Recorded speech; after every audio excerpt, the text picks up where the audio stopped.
Even after 40 years in power, Libya's Colonel Gaddafi has some bold ambitions. His ideas for African unity involve the creation of a United States of Africa. As thousands of Africans continue to head north in search of a better life in Europe, he also has strong views on immigration. The Libyan leader is attending the G8 summit in Rome. Before leaving for Italy, he spoke to Euronews from Tripoli. Colonel Muammar Gaddafi, welcome to Euronews. Let's speak about the recent African Union summit. The main theme was the question of poverty in Africa. You're going to Italy for the G8 summit, and it's the first time that an African and Arab leader has taken part in such an event. What message would you like to deliver to world leaders?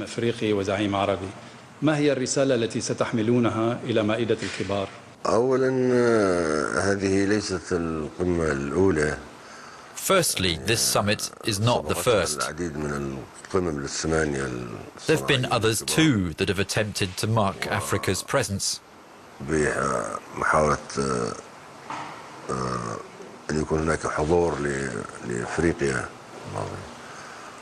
Several declarations and recommendations concerning the African continent have come out of previous G8 summits, but unfortunately they were only declarations.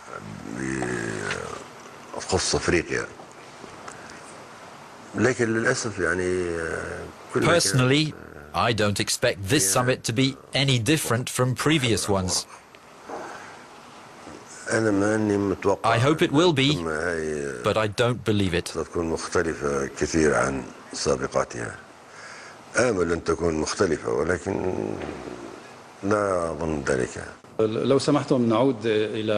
Allow me to speak of Italy. You went there recently, and you received a formal welcome from the Italian authorities, including the Prime Minister Silvio Berlusconi. Can we say that a corner has been turned and that a new era of openness has begun between Libya and Italy?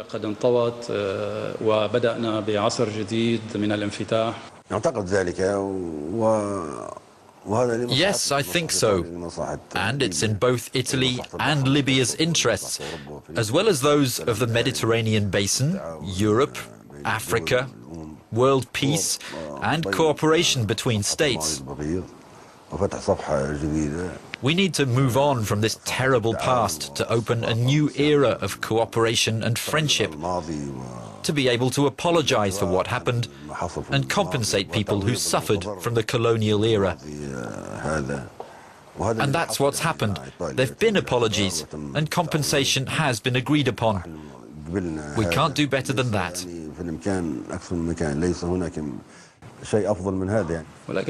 But we noticed from your visit to Italy that you had attached to your lapel the photo of Omar al-Mokhtar, the Libyan national hero who was executed by Italian colonial authorities.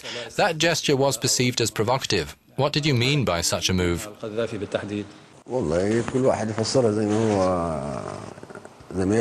That's for people to interpret as they wish. In Rome, journalists asked the same question, and I replied by saying, "And why do you wear the cross?" I even replied for them. I said that you and Christians in general wear the cross, believing that Christ died in a terrible way by being crucified. Even though he was the prophet of love, peace and mercy, and did not deserve as dreadful a death as crucifixion. That's why, as Christians, you commemorate and immortalize that event by wearing the cross. I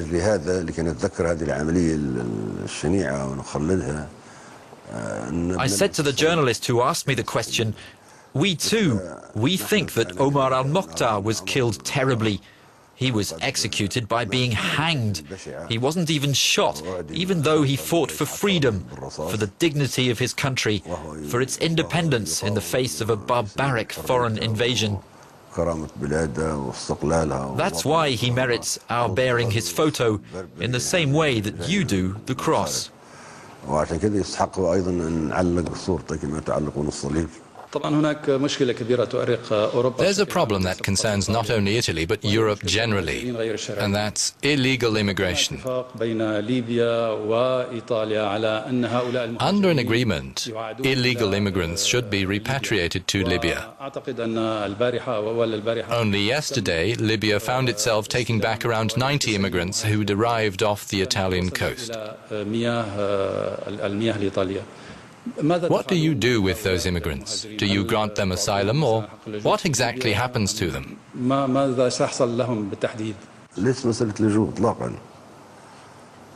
It's absolutely not a question of asylum. Asylum concerns a limited number of people for political reasons, or after a war or natural disasters. But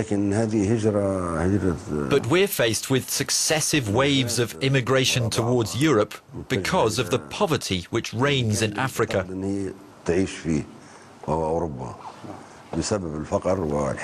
Africans believe that their wealth has been plundered.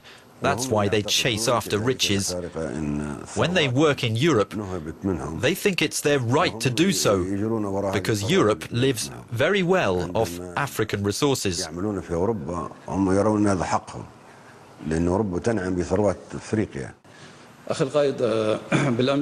Gaddafi, when I was walking the streets of Tripoli yesterday, a slogan caught my attention, which said, "Wherever you go, happiness reigns."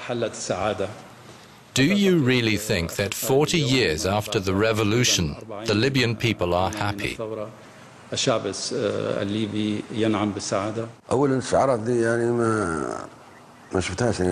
First of all, I haven't seen those slogans, and I'm not responsible for them.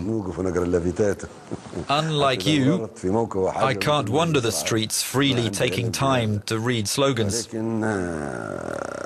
If I'm in the street, it's in the middle of an official convoy, so I have no knowledge of this slogan.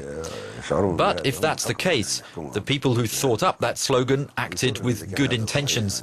They think well of this government, and that gladdens me. I've done my best to make my people happy and free.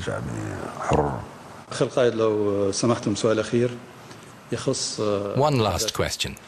Today you bear the title of King of Kings in Africa. You're also the most senior of Arab leaders. You've written the Green Book on the subject of democracy, society and the economy. You've instigated major plans. What is there left for Colonel Gaddafi to do? Does he have other goals? In